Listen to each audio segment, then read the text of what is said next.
Good afternoon, everybody. Welcome to the Berlinale Talent Campus 2009 with a brand new cinematography masterclass featuring today Janusz Kaminski. A warm welcome. A warm welcome to today's moderator, film historian, author, and since 1963 editor of the International Film Guide, Peter Cowie. I'm Peter. No, I'm Janusz.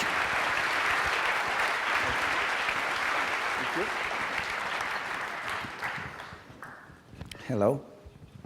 Well, we've had many exceptional cinematographers at the campus over the years, but none who is quite so innovative, I think, as Janusz Kaminski. He emigrated from his native Poland almost 3 decades ago, and he came in the early 90s to the notice of Steven Spielberg, who saw his very special talent, and together they produced Schindler's List, which in 1993 won Janusz the first of his Oscars, and in 1998, for Saving Private Ryan, with those extraordinary images of the Normandy landings in World War II, he won a second Oscar, and has become Spielberg's cameraman of choice, which means that he's worked on films as diverse as Amistad, Munich, Artificial Intelligence, Minority Report, even the most recent Indiana Jones movie. But he also won a very significant prize 3 years ago at the Cannes Film Festival for his work on the butterfly and the diving bell and the butterfly, Julian Schnabel's film. And today he's brought along, during the talk, he's actually brought along some dailies from that film, which he'll be able to talk through with us, and we have some other extracts. So it's going to be a very exciting afternoon, I think. Welcome, Hopefully. Janusz. Hello. Janusz, the theme of this year's Talent Campus is turning points, and was there a turning point in your career, or were you already, as a teenager, bent on becoming a cinematographer? Well, I mean, of course, I've always loved the movies, and for me, movies meant freedom, simply because I grew up in Eastern Europe, I grew up in Poland, and we didn't really have the freedom to travel and experience the world, just like the rest of the world. So for us, movies were the window to the world. So from very early age, I loved movies. From very early age, I was exposed to, I would say, the best world cinema, the best movies of the 70s made in America, the best German movies, Swedish movies, Brazilian movies. It was a very exciting time in movie history. And of course, I was very much impressed and stimulated to go to America because of American movies. So in 1980, I left Poland in 1980, and I went to Vienna. In Vienna, I asked for political asylum, and in 81, I landed in Chicago. And loving movies and knowing that there's a really strong history and tolerance among filmmakers for people from other countries, I was a little bit less intimidated by going towards that industry. And I was almost certain I would be accepted, simply because there were other Eastern European filmmakers working in Hollywood at that point. There was Milos Forman, Ivan Passer, Polanski, of course, and other people. So I've always felt that movie industry is one of the most tolerant industry in the world. And of course, I was not disappointed. So I went to film school in Chicago, wanting to direct just like anyone else wants to direct, because there's no other profession, but there's a producer with a cigar, there's a director calling action and a cut, and there's a star who's got a trailer. And of course, during very first year, I've had a chance to go behind the camera and do little 100 feet, which is 30 meters long little film. And one of the instructors, who was actually a screenwriter teacher, he looked at the little film and he said, "Hey, you're good at it, keep on going at it." And I think that was the turning point where I really decided to be cinematographer and focus on that aspect of filmmaking. But again, the story has a point. I think that the power of positive reinforcement is extremely important, especially for me, who again grew up in a different environment where that kind of ideology did not exist. So for the first time at age 22, I was told I was good at something, and so I took it to another level and blossomed with it. So do not dismiss the power of encouragement because it's essential. Was Whether that it's a from parents or whether it's from instructors, whether it's from a role model. Was that at Columbia College in Chicago? There was a where they Columbia College in instruct- Chicago, yes. And then you went to the American Film Institute, right? Then I finished the school in '87, and I was extremely intimidated by Hollywood. I didn't know anybody in Hollywood.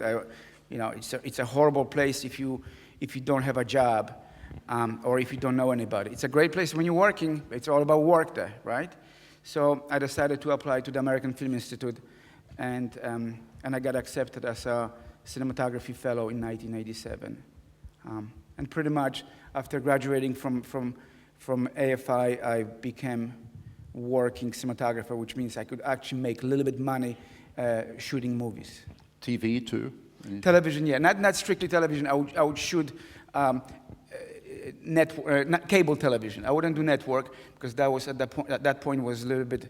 I would take the job, but didn't have nobody offered that to me. I shot cable for cable television. I shot a couple of movies. Wow. And how did you meet Steven Spielberg? I was sitting one day on the streets of Krakow, and he found me. That's one of the stories, right?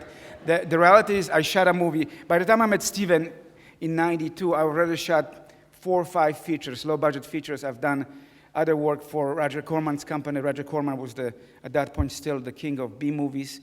But the picture that he's seen was a television movie directed by Diane Keaton called Wildflower, which was a nice, simple little story that took place during the recession in America of 1930s, not the 2007 recession, 1930s. And he really liked the work. He liked the work, he liked the storytelling that I was providing the picture with. We took a meeting and we started working with each other. And at what point was the decision made to film Schindler's List in black and white? Well, that was definitely Steven's decision, and I came to that picture after the decision was made. He felt that this picture had to be made in black and white simply because our knowledge of that period comes from black and white photography. And he felt it would be just wrong to make it in color. I remember in the last black and white film of a studio in the 60s was In Cold Blood. And everybody said, well, the labs will never make another black and white film. So in 1992-3, was it difficult to find a lab that would really do good work on No. on the black and I mean, white? we tend to really draw conclusions really fast. There's a death of motion picture. Everything's going to be shot digitally. Well, not really. There's 3D is the new future. Everybody will be doing 3D. We see how that goes. But no, it's really easy. I mean, the labs are still knowledgeable. There's still technology. There are still people who do black and white, The problem is you have to allocate the entire production line at the lab just for the black and white picture. But once you're making a movie, there's a separate printing machine, separate chemical bath that allows you to still print black and white. So, and there's always India; they do black and white. Well, I think we should see an extract from Schindler's List, which of course really made you an overnight star. Can we have the first? Starlet. I was a starlet, long blonde hair. First thing.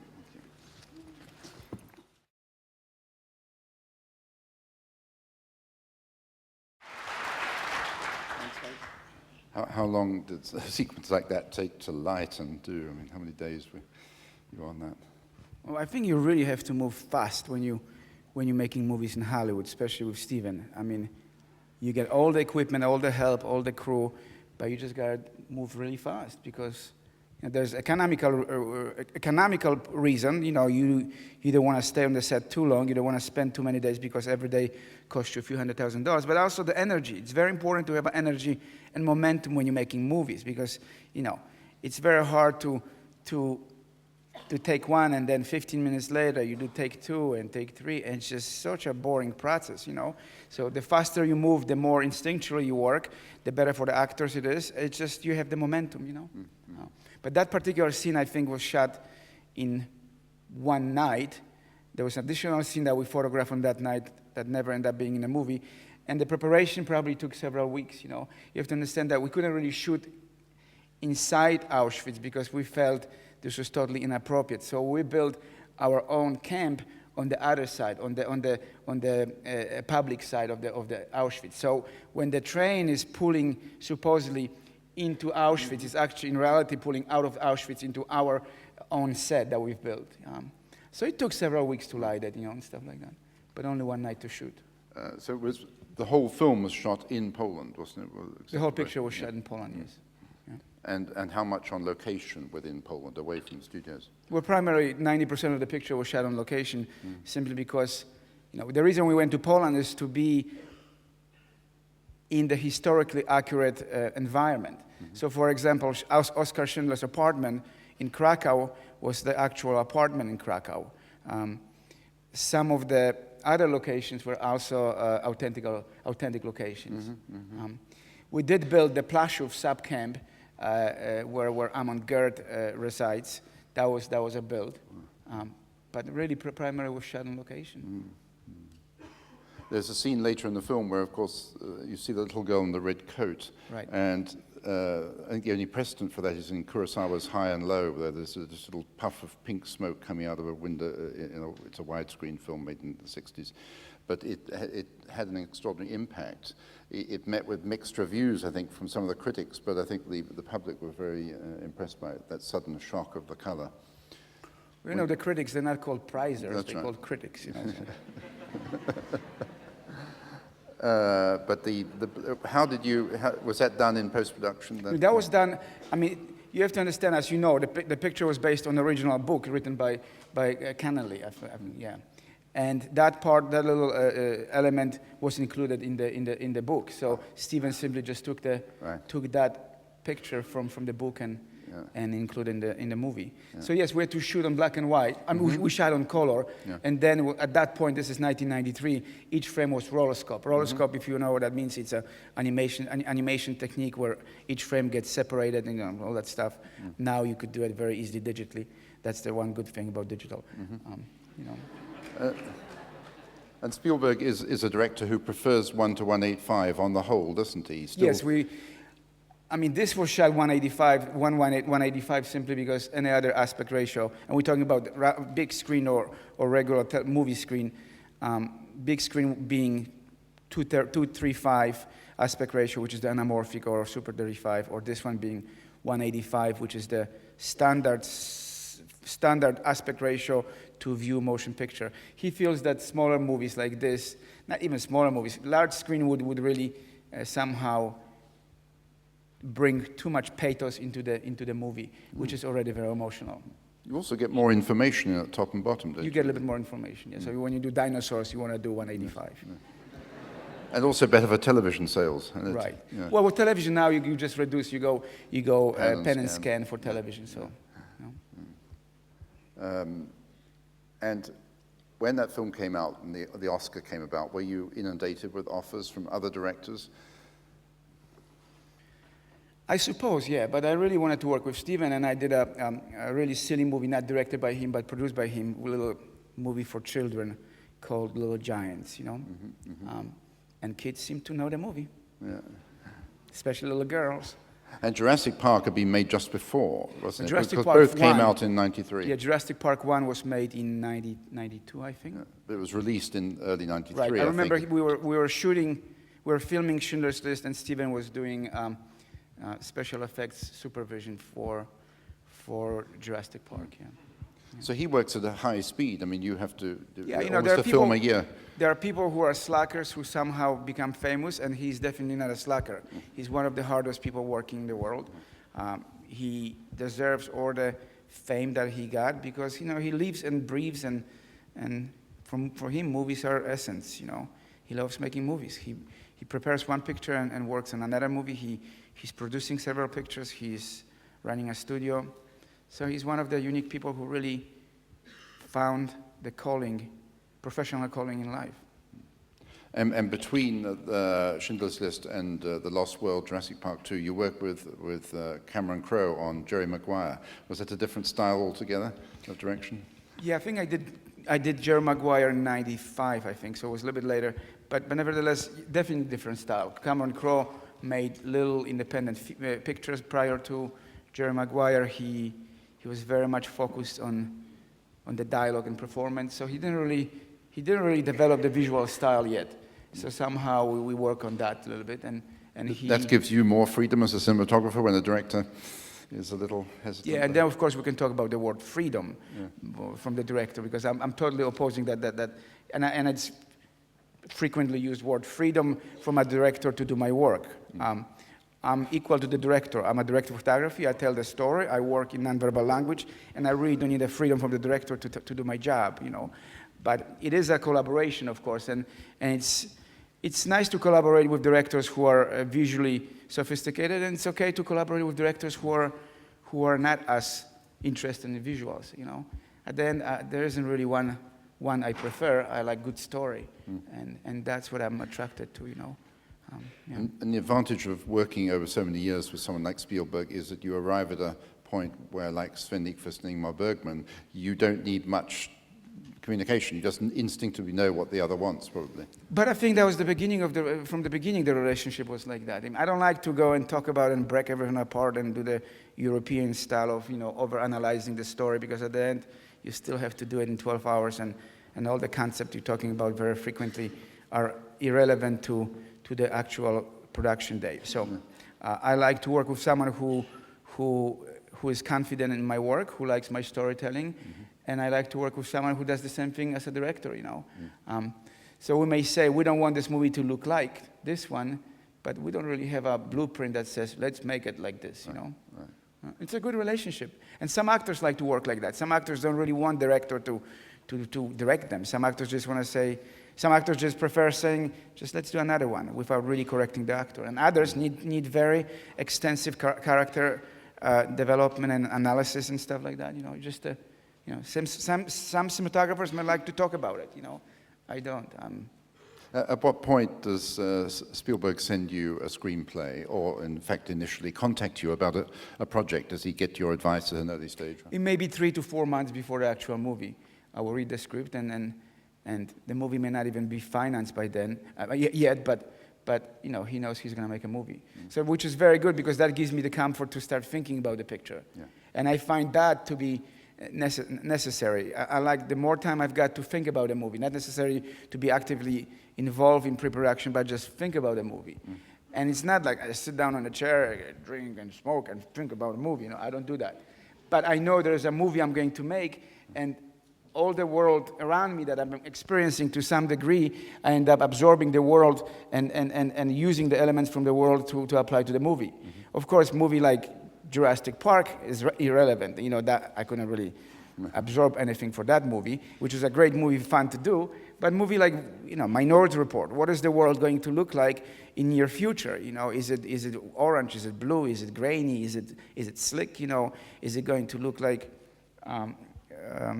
Blade Runner? No, it's not going to look like that, because that was made. So you got to figure out what is this world, you know.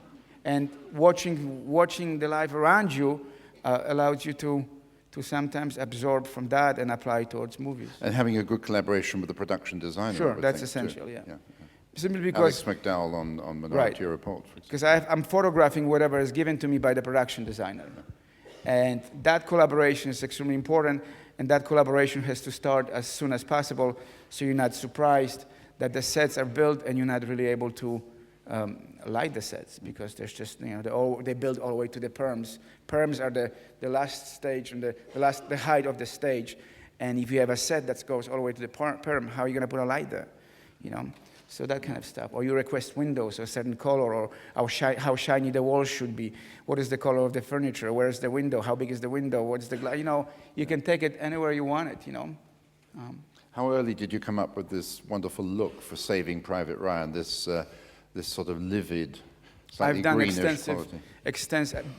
Before every movie, I do tests, which are kind of a visual representation of what I want this picture to look like, and then I present the picture to the director and production designer, and then we talk about it a little bit, you know. So with Saving Private Ryan, I've done the tests probably 2 to 3 months prior to the principal photography, where actually I went on the backlight in the studio and had a whole bunch of people dressed in uniforms running around, you know, and I was doing little things with the camera, or at one point I've attached drill to the magazine, and you use the drill and the bit goes around and hits the, you know, oh, that's interesting. Looks like a machine gun. Because if you shake it, you know, your hand starts hurting. So you have a black eye, because, you know, you've got to press it and then the thing hits them. You know. And then I found out that there's actual device that will simulate that kind of vibration. It's called lens shaker, and basically it's like a device you mount on the lens, in front of the lens. It's got water in it, and it's got some kind of a means of disturbing the water, and you have a dial you can dial to whatever, horizontal movement or perpendicular movement. So we had one of those, but then we frequently shot with 3 cameras. So one had that one, and then the other ones, we had black eyes, you know. That's, you know. And you play with the speed. You play what happens when you shoot at 3 frames and you print it to 24 frames. Or what happens when you have a little device that you go from 24 frames, you go to 12 frames. So in theory, you're making everything go fast, right? But if you go from 24 frames to 12 frames and then you step print each frame to go back to 24, so people don't go that fast, but they go a little bit smeared. How is that, what is that going to do to you? Or what if you do that as the camera is pushing towards Tom Hanks, and you will see that clip. The camera is pushing towards Tom Hanks, and you dial to slow speed, but then you print it up, you know? What happens to the emotions? Because it's all about emotions. It's all about evoking emotions in the audience. It's not to razzle-dazzle and with fun shot to do. It's just to make you feel a certain way about a picture, you know? And you discover that it works, you know. I mean, you as the filmmaker, you have to look at the tests and realize that this is working or this is not working. And if it's working, why is it working? And can you improve it and expand on it, you know? Where did you shoot that beach sequence? The beach sequence was photographed in the coast of Ireland, very close to Wexford. Simply because we couldn't shoot in Normandy again. It's just not appropriate to go there and photograph. How long did it take to get your dailies? Oh, the dailies, it took 2.5 days to get the dailies because the dailies were printed in, I think we printed them Technical in London. Yeah, 2 days, yeah. Right. Well, can we see a clip from this famous sequence from Saving Private Ryan, the landing on the beaches of Normandy?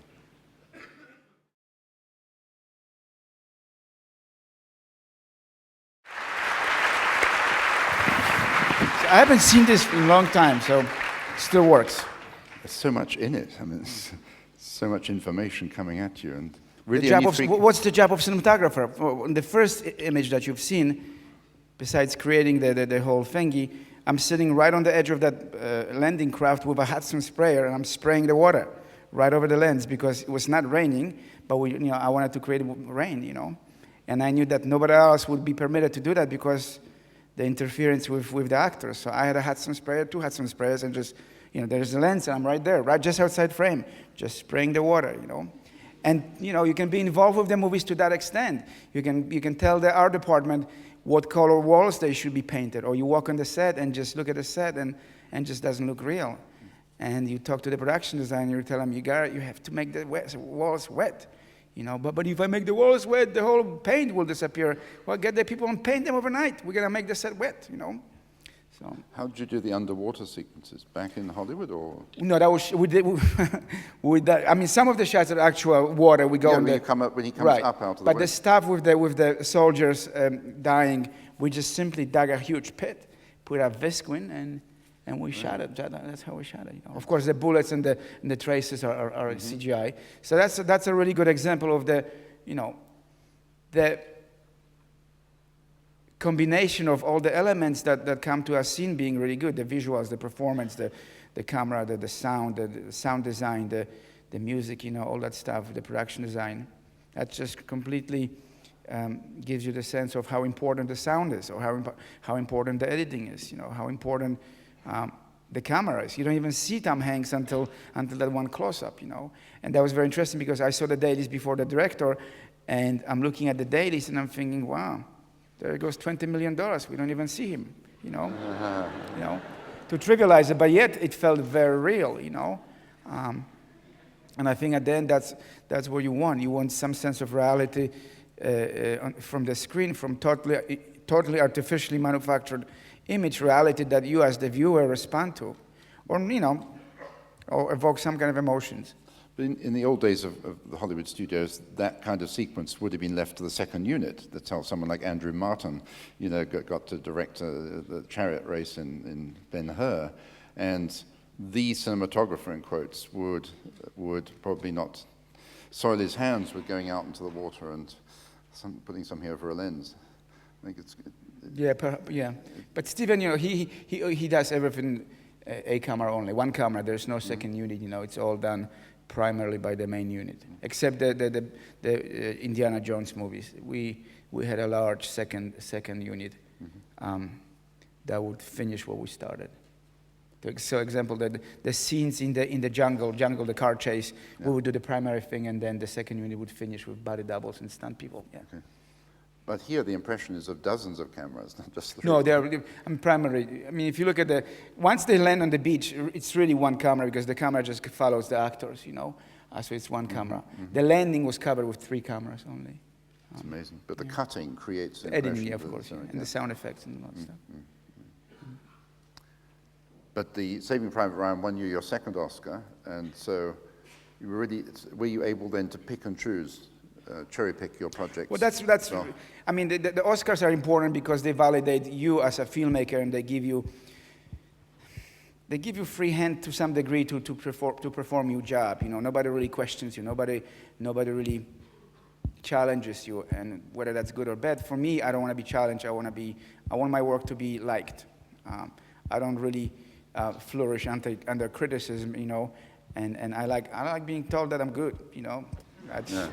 You know, I make my own judgments in terms of whether it's really good or whether it's just bull, and I'm very much of a critical person to my work, you know. But I can also see when the work is good, and certainly there are movies that we won't talk about where I think the work was not very good, and this work here was really good. Absolutely. So. The point was, the question was, don't worry. We'll go on to another one. Some of the later films with Spielberg, I'm thinking of Artificial Intelligence, Minority Report, War of the Worlds, are all very effects-driven as far as the public's concerned. Is that an inhibiting factor for you as a DP, that you know that a lot of the film is going to be created afterwards in post-production, and that when you're actually filming, oh, well, there'll be a blue screen there and... No, because you usually know what the effects are. You have to know. You have to know that there will be a monster coming from the ground. You know, simply because you have conceptual drawings, you have illustrations, you know what the thing is going to look like, and you know what the thing is going to do. And part of the cinematographer's job is to include that knowledge into pre-planning of the shot, and enhance that by interactive element. So, for example, when the monster comes from the ground and there's a swooping light across the crowd, that's my light. I put the light on the big crane, and I move the light. Yeah. If there's a scene where the monster crashes the car, we actually drop a piece of weight on the car and we destroy the car. You know, that kind of stuff. So you have to be very much aware of what the CGI work will be. And, you know, it's very seldom these days it's just pure computer. I mean, what ILM does, they recreate a set, they do miniature set, and they actually photograph just like I would do, except it's a miniature. Yeah. So sometimes I get the chance to go to ILM and see the process. And again, we've done very few movies where the scenes were fully CGI. Usually it's where it's Minority Report, where it's primarily enhancement or wire removal or creating a flame to the jetpacks, you know, or whether it's Saving Private Ryan where you have bullet tracers and that kind of stuff. But yeah, it's always interactive CGI and supplementary CGI rather than fully CGI created pictures. Munich must have been a challenge because you went to so many different locations, didn't you, throughout? We actually didn't go to so many locations. We were supposed to, but the movie got pushed for 1 year and dollar tank, and we lost $12 million. So we ended up going to Budapest, Malta, and Paris for half a week. But not Munich itself. Not Munich itself, no. So, for example, all the stuff that takes place in supposedly in Italy was shot in Malta. A lot of the stuff that was supposed to be France was shot in Budapest, which actually looks like Paris. The main artery that goes through Budapest looks like Paris of the 70s. You know, it's slightly decayed because there's not enough money to renovate, but the scope of the streets and architecture is very similar.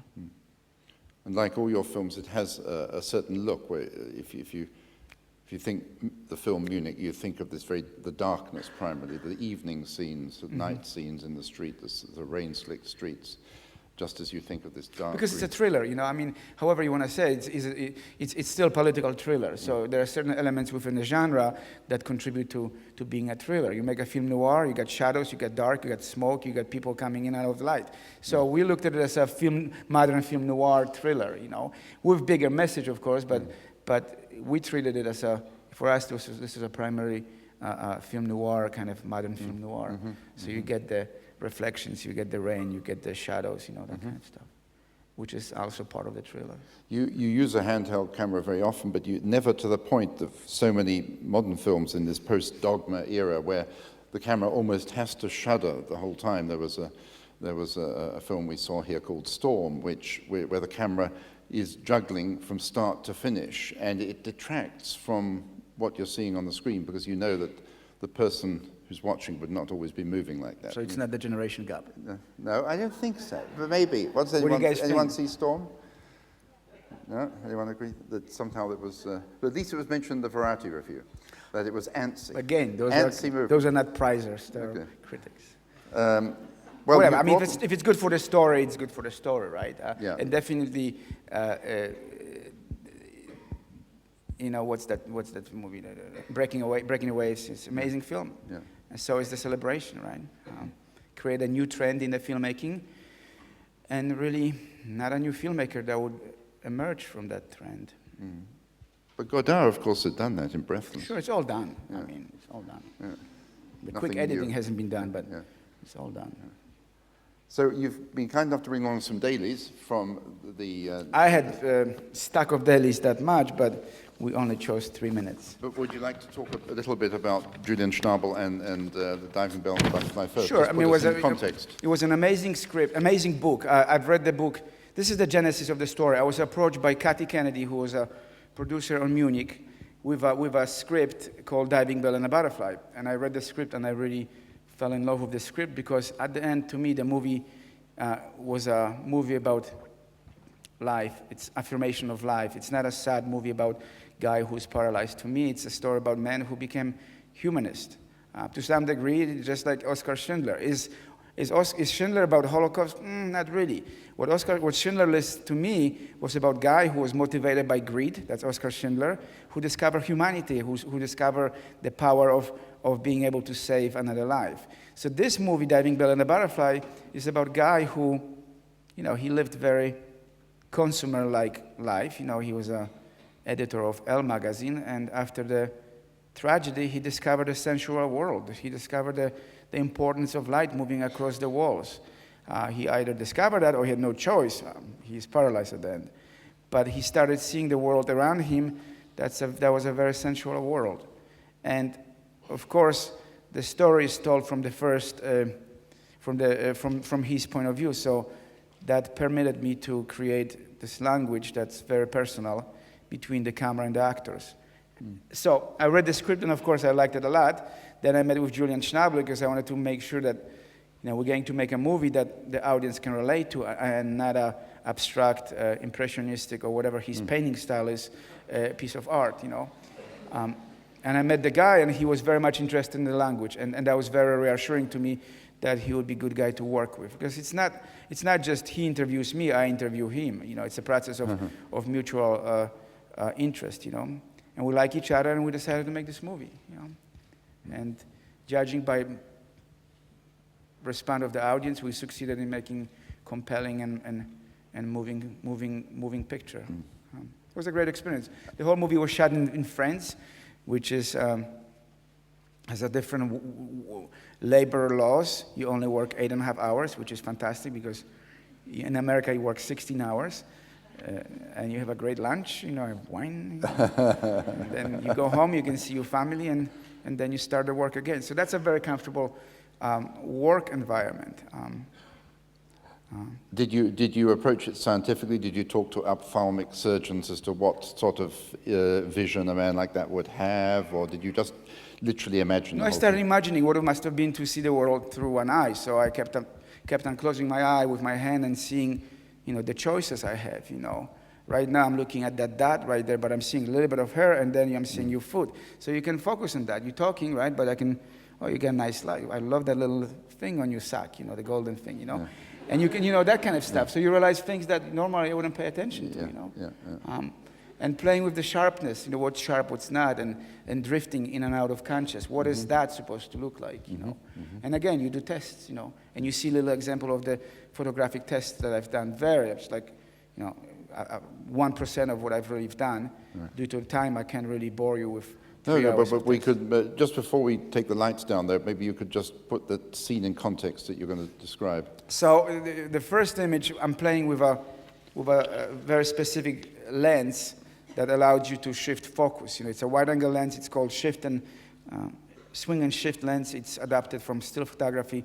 Not that I adapted it. It's invented by still photographers and then gradually employed through commercials in the movies, particularly through music videos. Music videos in the early 80s and 90s were extremely visually stimulating. So a lot of the techniques, like the skinny shutter, the playing with the different camera speeds and printing it and messing up the image, that is really inherited through or created to some degree or whatever, we were introduced to those images in music videos, There were some really great directors, there was one Canadian girl, Fiona Swajangonski, whatever her name is. She's Canadian with very difficult Scandinavian name, and she was extremely creative in music video world, So that particular lens was popularized for music videos, and then gradually was used in the films.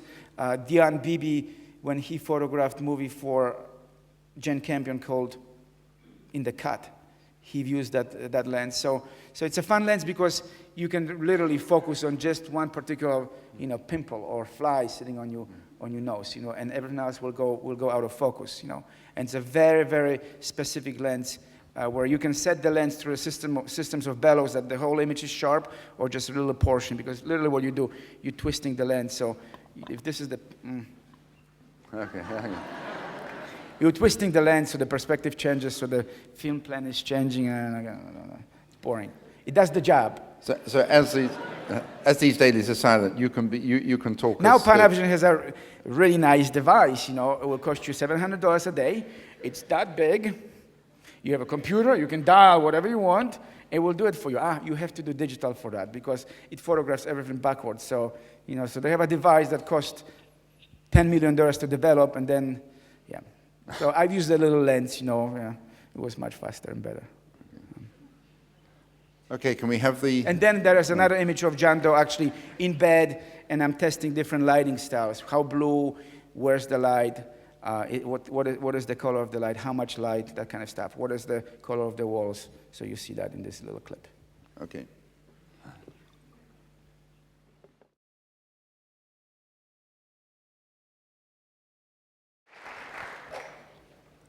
And the fact that it was made in France, did that inhibit the release of the film in the States at all? I mean, it had very big critical success, that picture, but did it actually do any business? It did, and actually made no money. That's the sad part. You make a really good movie, and you spend too much money to make it, and the movie makes no money. Now, is that important? That the movie makes money? Sure, because you've got a fiscal responsibility, and also the money that it earns indicates the amount of viewers, and you're making a movie for viewers. You're not really making a movie just for your friends or for the, very small group of people. When you do that, make sure you make it for very little money. But when you make a movie for $10 million, it costs another 10 to promote. That's a lot of money, How much time did you have to prepare for that film? Very little, because again, it was a small budget movie, so I think I've put 6 weeks of pre-production. And I was in France for that for 6 weeks. It was very liberating to work in France again, because I worked with the entire French crew. Everything was really small. There was one gaffer, 2 electricians, key grip, two grips, The camera department was large because of the different cameras and different gizmos we were using, and we were using them really fast. So the camera department was rather large, but still 3 people in the camera department. Wow. Where, regular production, you would have gaffer and best boy and 7 electricians and then the entire prairie crew and stuff like that. So it's a different scope, you know. It's kind of liberating to make smaller movies if the stories are good, you know. It's very liberating. Have you made smaller movies in the United States, independent pictures, actually shot in the States? No, I don't think so. No. Not the kind of thing that turns up at Sundance. No. But, you know, the Sundance films are not really, you know, $5 to $10 million pictures, you know, with movie stars. So there's whole misconception of, you know, Sundance is independent world. No, it's not. You get movie stars directing movie stars, you know. I mean, and you get distributors coming in. Well, we actually have a clip from The Diving Bell and the Butterfly, which is right, I forgot about that one. From the real film. And I don't know if you've had time to put it on up there. Do you have the last clip ready? If so, we could have it. Yeah, it's great.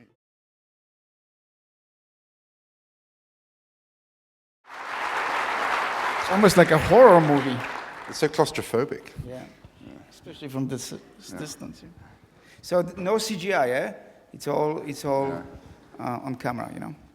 So we're going to except the butterfly, that was a CGI, and you know, but other than that, it's all organic.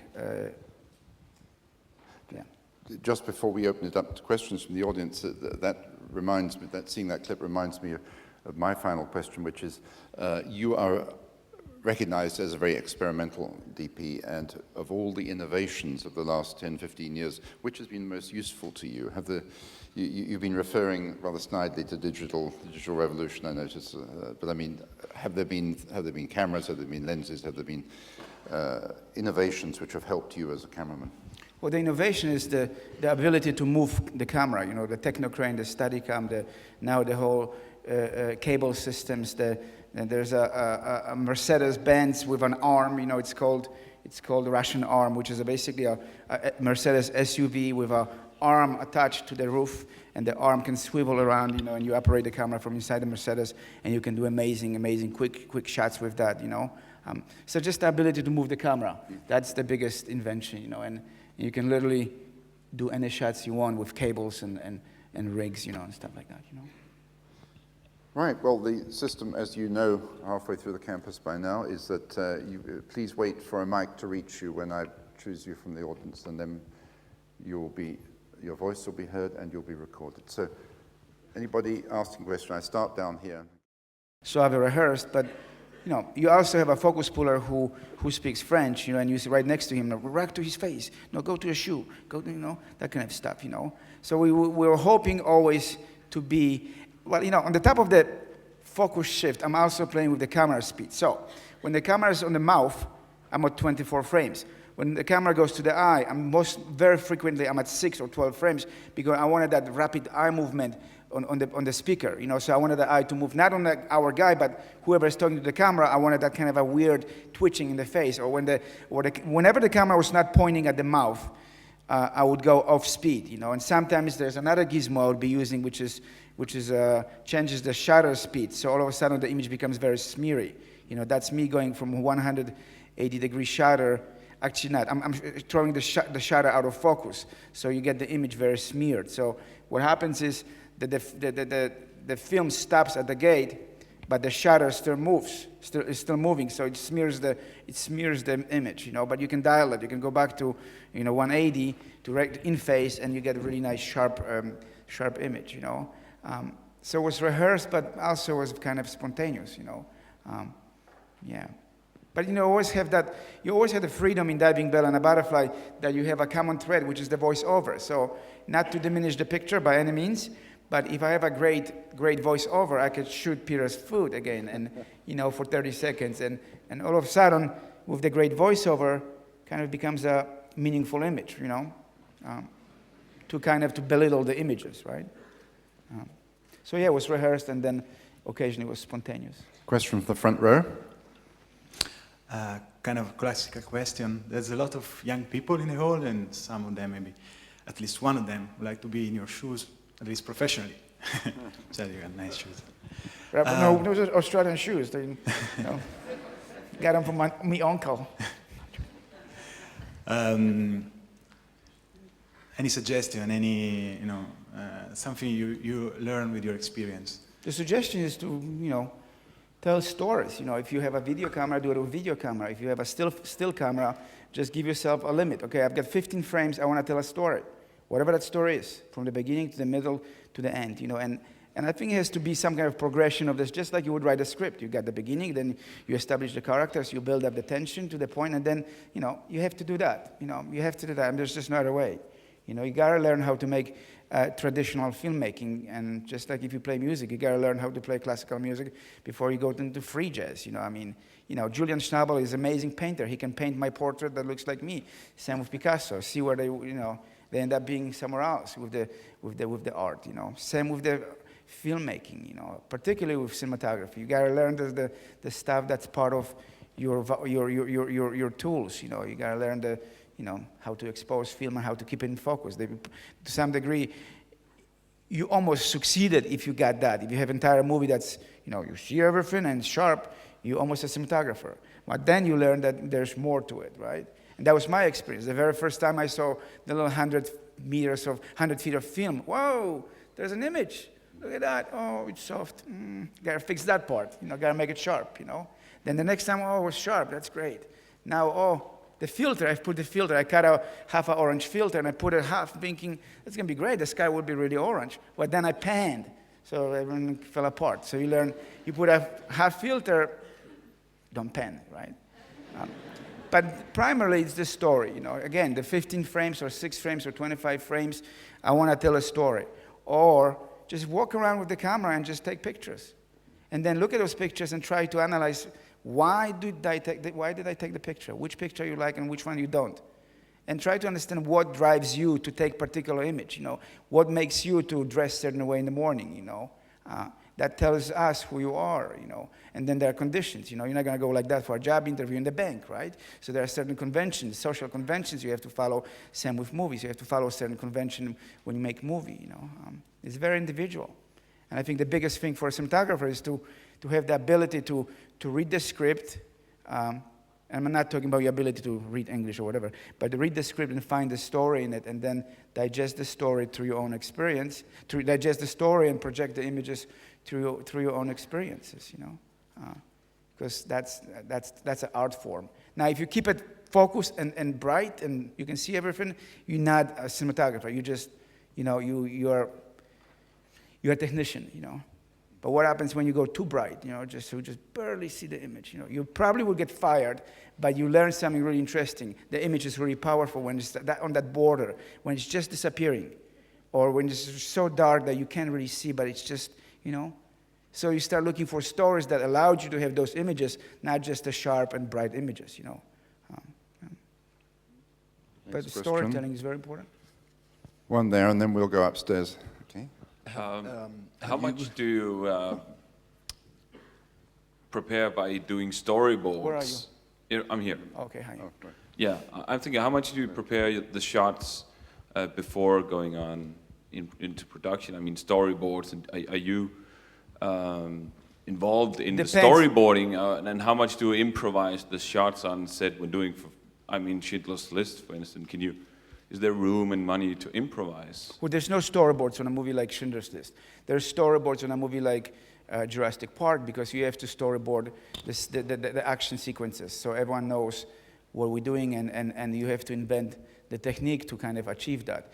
On movies like Schindler's List, there's no storyboard. You rehearse the scene, and you light, and you do the coverage, How do you go about deciding what to shoot? I mean, and be on schedule and all that. Well, I mean, in advance what the schedule is. So, for example, as I'm shooting the opening of Auschwitz, I probably have another crew pre-rigging the equipment in another location, right?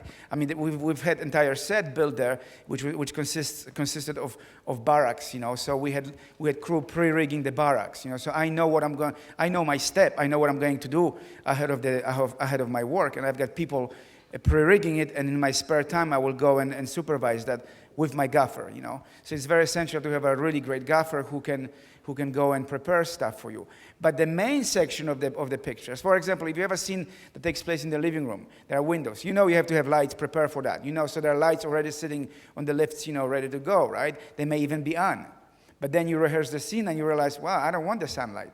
You know, let's pen that away. You know, let's put a heavy diffusion. So those decisions you make after you watch a rehearsal. You may have preconceived ideas of what the scene should be, but you also have to be open to changes, you know, because the instinct is really important, you know. Sometimes I would want to do something that's totally against what I would normally do, and I go and do it because it just instinctually feels right, you know. So you don't have like a list of shots that you know you have to bring home? No, you really don't, no. I mean, some directors do. Some directors do extensive storyboards and shot lists and all that stuff, you know. Others don't, you know. You probably should have that because you haven't developed that instinct yet, you know. I mean, we're talking about a guy who's been making movies for 35 years, right? That's Steven. I mean, he's been making movies for 35 years. And, you know, he likes the spontaneity of the set. That's where earlier when I was saying that the necessity of pace, you know, it's really great to keep that because you get the energy going and the instincts are working, you know, and you coming up with how to make the scene. You do understand, as a filmmaker, the essence of the scene. Steven understands what he wants to do dramatically, and I understand what I want to do through visuals, you know. You just form that decision, that exact decision, during the rehearsal or after the rehearsal, you know. The question upstairs. Anybody upstairs? Yes, right in the middle. You've got a microphone? It's coming. Center stage.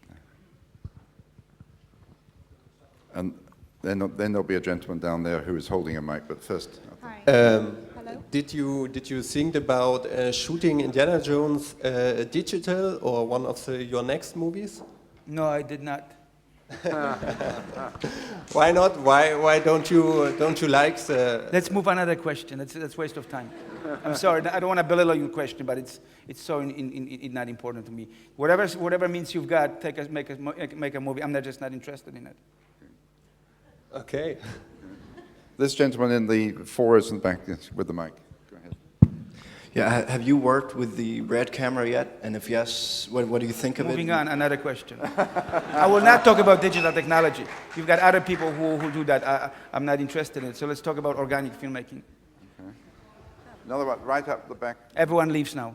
Okay. Yeah, I wanted to ask about Minority Report. Sure. I think it's a very beautiful film, and I wonder if you could talk a little bit more about the aesthetic decisions that were made there.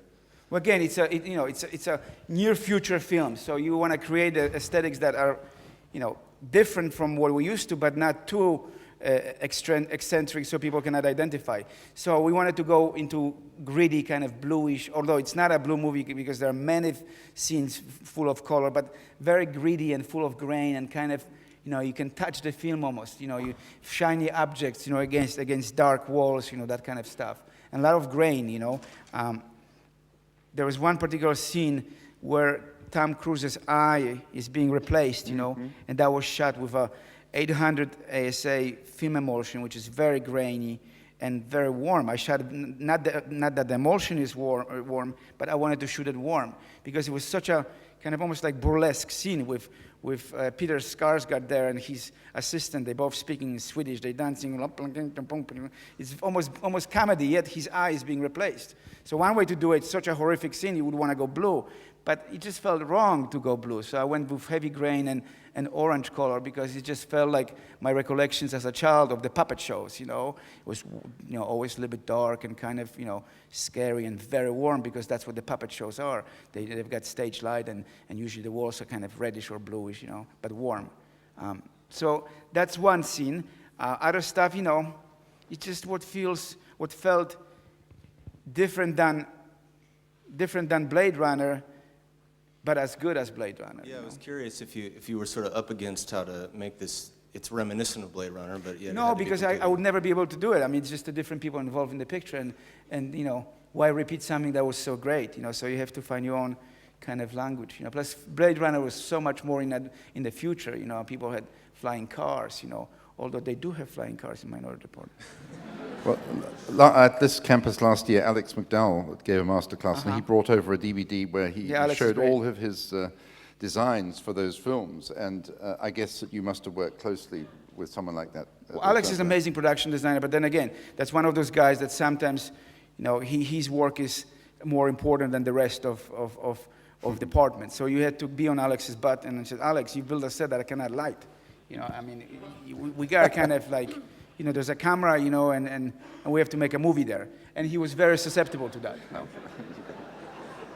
He's also made an amazing set for Terminal, which is this, you had to ride bicycle to the set to get one from. It was a really difficult set, $8 million set. It was just, or maybe just the lighting was $8 million. Maybe he said it was 10. He built an existing functional airport terminal with staircase, functioning staircase, and I gained so much weight. I'm still trying to lose it because there was McDonald's and fried chicken, and you could eat as much. So he's great. Alex is great. Another question? I have one there, right in the middle. A lady is with her hand up in the middle of this. Just jump in. There she is, right there. Right, center. Yeah, okay, we've got 10 two to 12. mics floating around. Hi, okay. I just wanted to know at what time in the process you start to collaborate with the production designer and the costume designer, and how much say does everyone have? Depends on the caliber of production designer and costume designer, and very early. You want to do it very early again, because in terms of production designer, I photograph what he gives me to photograph, and the sooner I know what the sets are, the sooner I know what the color of the walls and paint and the type of a paint and lighting fixtures, and that's where we collaborate. Where's the window? What is the material on the window? No, I don't put shade, don't put shadows. I need a curtain. Give me a curtain. Paint the walls a little bit shiny because if there's a sconce, I want some of the sheen from the sconce on the wall. But the good production designers, they know that. The color. What is the color? Well, I'm thinking of doing certain scenes kind of blue, so don't go with the green walls because they will be even greener. That kind of stuff. So it's a very close collaboration. Same with costumes. But not as essential. Costumes are more important in terms of conveying the period. Catch Me If You Can. You get costumes that are, from 1960s, and you get 1960s cars. Half of my job is done. I've created a look. Because it's already there. It's already in front of the camera.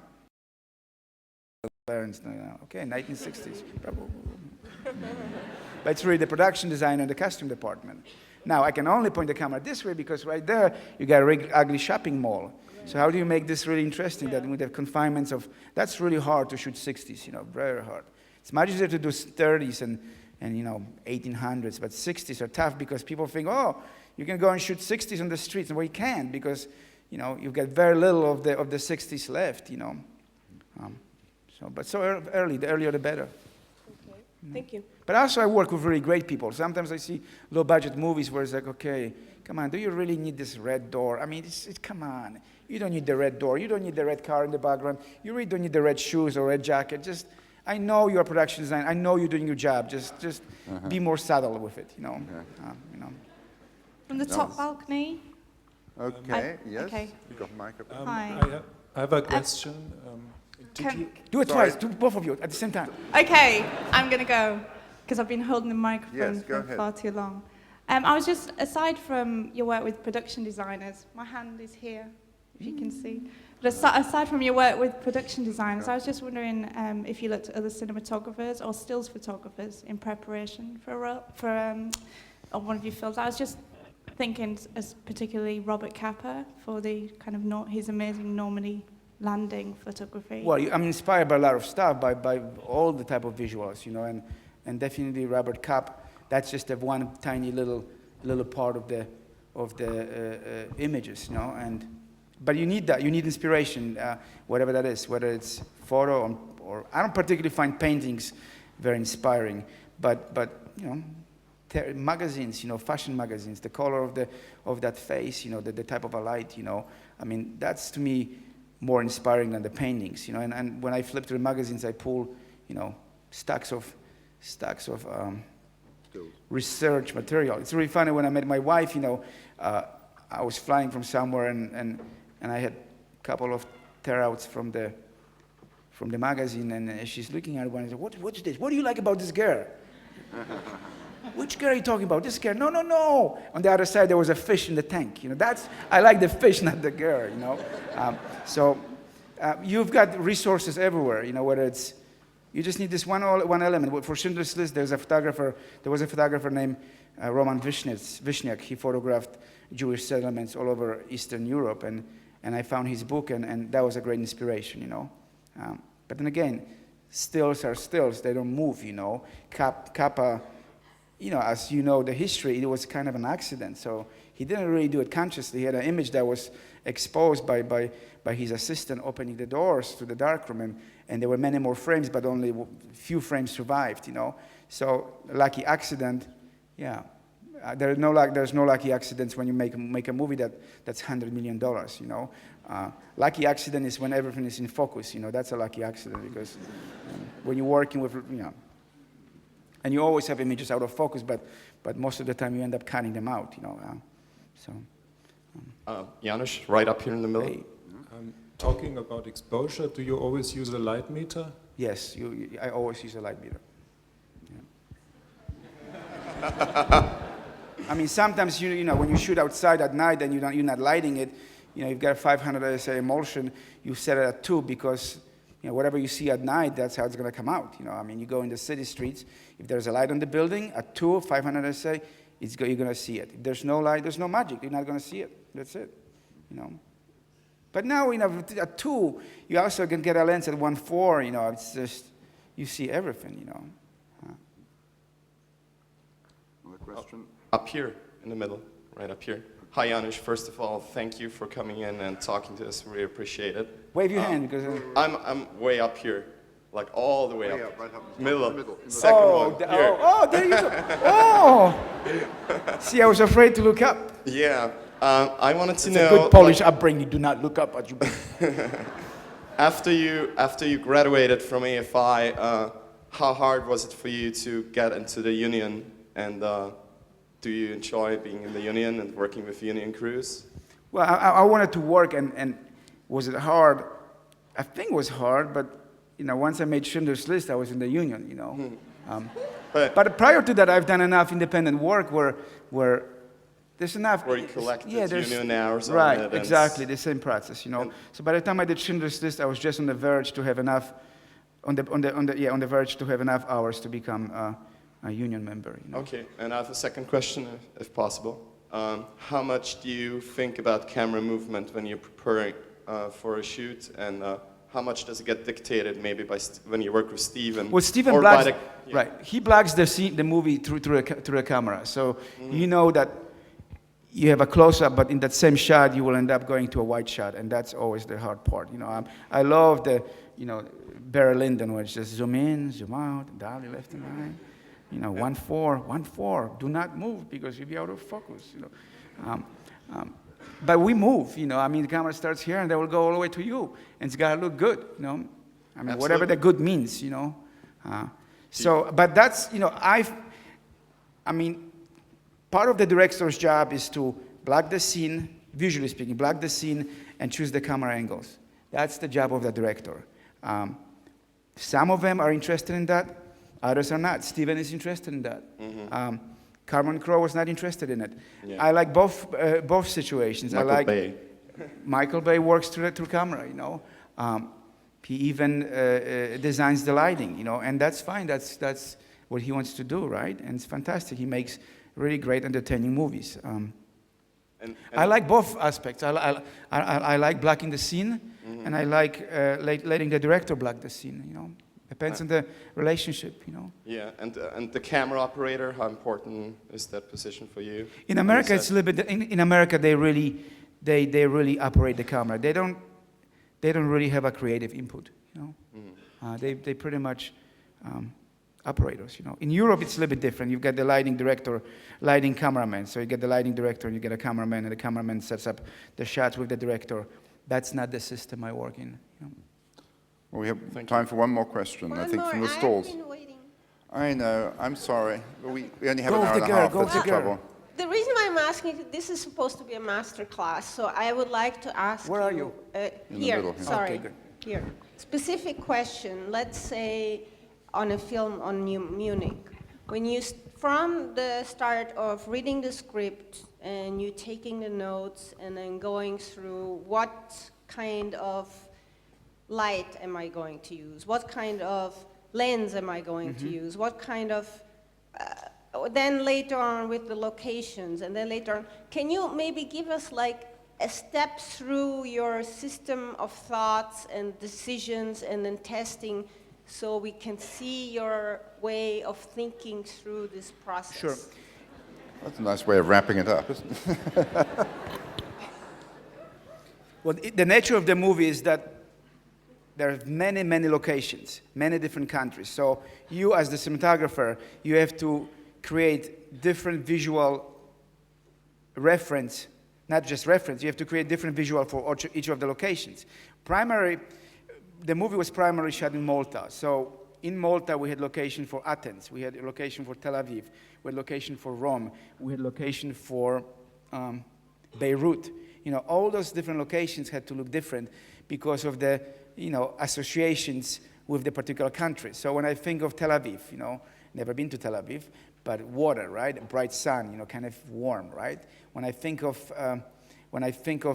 Athens, you know, I think kind of warm, you know, kind of orangish, yellow, you know. So there's this hotel right there in the movie with yellow lights that we blow up in the movie, right? One of the terrorists gets blown up in that hotel. So from very first scout, when I scouted the location, I saw this building and I want a yellow fluorescent. So, you know, I had the prairie crew to install yellow fluorescents underneath the balcony. So there you go, there's one distinction right there. Then just 2 blocks away, we were in another hotel. That I wanted to be blue because it felt like it's gotta look different, right? So that's the scene where Ali confronts Eric, and they have a shootout on the street, and that was blue. Rome is warm, kind of also warm and Mediterranean.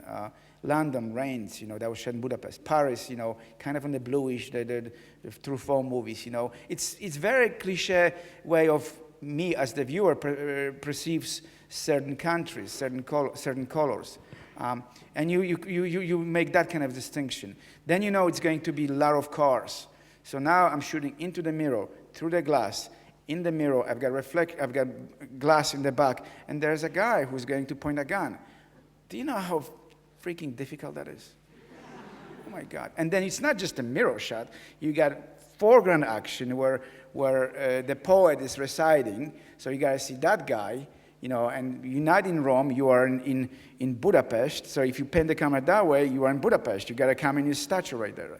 So you're seeing the guy reciting, then you got James Bond with a girl in the car sitting, you know, then you got a mirror, they see another guy in the back, and so you lose step and a half one way, you lose another step and a half in the mirror, then you got a glass, then that glass is green, that glass is white, yeah. So that kind of stuff. So you have to realize, so how am I going to do that, you know? So you know those things and you get prepared for that, you know? So you know that you have to bring lots of light for the guy behind you so you can light him bright enough so all the loss of light that you have to the glass does not make him dark. And in the car, you have to light the guy really bright as well because you don't want him to go dark, you know? So that kind of stuff. Then you know you're going to be in the cars, a lot of running, shooting people, you know? You are in an urban environment, particularly the Beirut sequence, the Beirut shootout. That's a huge, huge sequence, you know, and there are no lights, so every light you put in is your light, you know. And you're not in Hollywood, so you don't have the Damasco lights. You have to build your own stuff. So you have a gaffer who puts the stuff on the crane and lights it for you, you know.